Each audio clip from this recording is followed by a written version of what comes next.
امت کے جیالو مجھے بتاؤ کیا اگر کوئی ایسا وقت آ جائے کہ اللہ تبارک و تعالیٰ آپ کی جان نہیں آپ کی اولاد کی جان مانگے آپ دے سکتے ہیں؟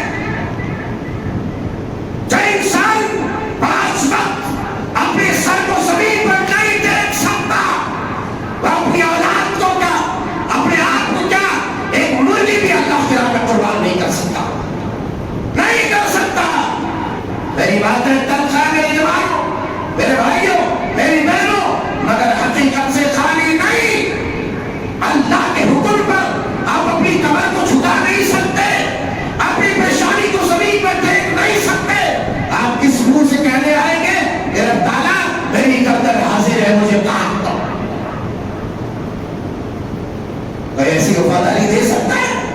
عیاری ہو سکتی ہے، مکاری ہو سکتی ہے، مگر اتنی بڑی قربانی کوئی نہیں دے سکتا۔ میں کسی کی قربانی پر کمنٹ نہیں کر رہا، میں تبصرہ نہیں کر رہا، میں بتانا یہ چاہتا ہوں کہ اگر تمہاری نماز صالح نہیں تو قربانی کے ذریعے اللہ کا تقرب حاصل نہیں کر سکتے۔ اس لیے کہ اللہ فرماتا ہے لَن يَنَالَ اللَّهَ لُحُومُهَا وَلَا دِمَاؤُهَا وَلَٰكِن يَنَالُهُ التَّقْوَىٰ مِنكُمْ۔ اے لوگوں سنو، تمہارے جانوروں کا گوشت، تمہارے جانوروں کا خون اللہ کو نہیں پہنچتا، اگر کوئی چیز پہنچتی ہے تو وہ تقویٰ پہنچتا ہے۔